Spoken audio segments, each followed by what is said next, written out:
చలాకీగా కనిపించే ఏ టీనేజ్ అమ్మాయిని చూసినా నా గతం నన్ను జ్ఞాపకాల్లోకి లాక్కెళ్తుంది. నా చెక్కిలిపై కన్నీటి చుక్కలు రాల్చేలా చేస్తుంది.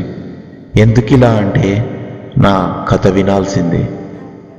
నేను మంచి మార్కులతో 10 పాస్ అయినప్పుడు ఇంట్లో పెద్ద పండగే చేశారు.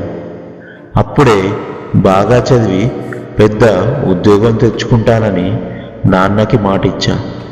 తర్వాత IIITలో సీట్ వచ్చింది. కానీ అక్కడ వాతావరణం నచ్చక అమ్మా నాన్నల్ని వదిలి ఉండలేక తిరిగొచ్చేసా.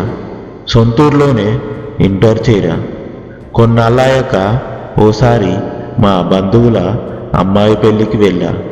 అక్కడే నన్ను అబ్బాయి చూశాడట. తనకి తొలి చూపులోనే నచ్చేశానని ఇంటిదాకా వచ్చేశాడు. నువ్వు ఎంతలా మాయ చేశావో తెలుసా? నిన్ను చూసిన దగ్గర నుంచి నాకు నిద్రే లేదంటే నమ్ము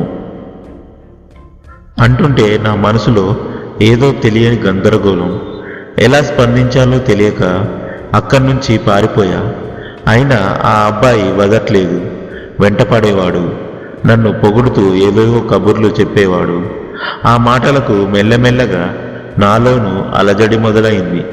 అతడి మాట వినాలని, తను మళ్ళీ కనబడాలని ఆతృతంగా ఉండేది. కొన్నాళ్ళకి ఎంతలా అంటే తన మైకంలో పడిపోయానంటే అతడు నాకు ప్రపోజ్ చేయాలని ఎదురు చూసే అంత. ఆ రోజు తొందరగానే వచ్చేసింది. ఓసారి సరాసరి మా వీధిలోకే వచ్చి నా చేతిలో గులాబీ పెట్టి ఐ లవ్ యూ అన్నాడు. నా కళ్ళు మెరిశాయి, పెదాలు అదిరాయి. ఆ తర్వాత ఇంకెన్నో చెప్పడాన్ని నన్ను రాణిలా చూసుకుంటా అన్నాడు.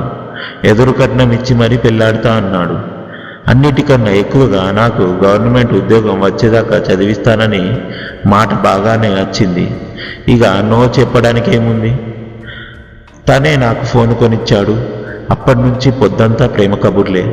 చాటుమాటుగా కలుసుకునేవాళ్ళం. ఓసారి అలాగే చెల్లికి దొరికిపోయాం. అమ్మా నాన్నలకు చెప్పి రచ్చ చేసింది. నేను మాకు పెళ్లి చేయమని మొండికేశా. అప్పటికి నాకు 17 ఏళ్ళే. ఏ తల్లిదండ్రులు ఒప్పుకుంటారు?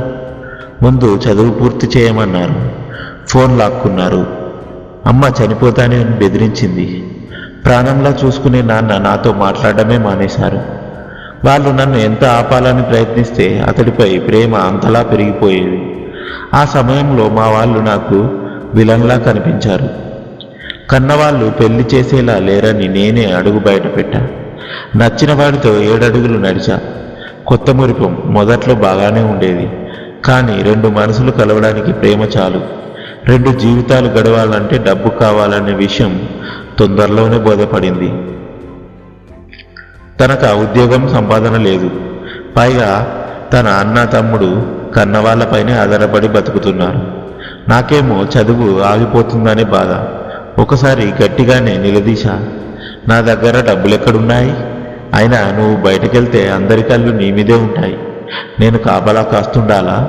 నువ్వు చదవాల్సిన పనేం లేదు అన్నాడు. నువ్వే నా ప్రాణం, నీకోసం ఏమైనా చేస్తా అన్న వ్యక్తి ఇంతలా దిగజారిపోయాడనుకోలేదు. ఇది కాక అత్త, తోడికోడలు రోజు సూటిపోటి మాటలు అనేవారు. నా పరిస్థితి ఇలా అయితే మా వాళ్ళది మరో వేద. కూతురు వెళ్ళిపోయిందనే బాధలో నాన్న తాగుడుకు అలవాటైపోయారు. అమ్మకి ఆరోగ్యం పాడైంది. ఆ సమయంలో చెల్లినే ఇంటి బాధ్యతలు తనపైన వేసుకుంది. ఇలాంటి పరిస్థితుల్లోనూ చదువు కోసం నా మనసు చంపుకొని మరీ కన్నవాళ్ళని సాయం అడగాలనుకున్నాను. వెళ్తే వెళ్ళు, కానీ తిరిగి రాకు అంటూ ఆ మనిషి ముఖం మీదే చెప్పేశాడు. అప్పుడైతే ప్రేమ మీదే అసహ్యం వేసింది.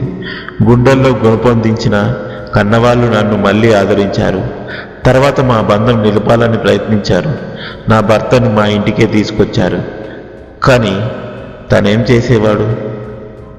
ఉప్పొద్దులా తినడం, హీరోలో ఫీజులు కొట్టడం, కనీసం ఏదైనా పని చేద్దామని ప్రయత్నించేవాడు కాదు. నేను నిలదీస్తే అరవడం, తిట్టడం, ఒక్కసారి కొట్టడం. ఈ కష్టాల సుడిగుండంలోనే నాకు పాప పుట్టింది. ఏళ్ళు గడుస్తున్నాయి. అయినా తను బాధ్యతలు తెలుసుకుంటేగా. మరోవైపు నా చెల్లి మంచి ఉద్యోగం సాధించింది. కన్నవాళ్ళు చూసిన సంబంధం చేసుకొని మంచి జీవితం గడుపుతుంది. చదువు లేక మంచి జీవితం దక్కక నేను రెండిటికి చెడ్డ రేవడినయ్యా. అతడికి విడాకులు ఇచ్చేయి, మా దగ్గరే ఉండు, కనీసం ప్రశాంతత అయినా దక్కుతుంది అని ఎన్నోసార్లు బతిమాలింది మా చెల్లి. కానీ ఇదంతా నా స్వయం కృతాపరాధం. శిక్ష అనుభవించాల్సిందే అనుకున్నా. ప్రస్తుతం కుటుంబం గడవడానికి ఓ కౌన్సిలింగ్ సెంటర్ నిర్వహిస్తున్నా. ఆడపిల్లలకు చదువు విలువ తెలియజేస్తూ తెలిసి తెలియని వయసులో ప్రేమ మైకంలో పడొద్దని చెప్తున్నా. ఇదంతా చదివాక కొందరైనా ప్రేమకి బానిసలు కాకుండా చదువు కెరియర్ విలువ తెలుసుకుంటారని ఆశిస్తున్నా.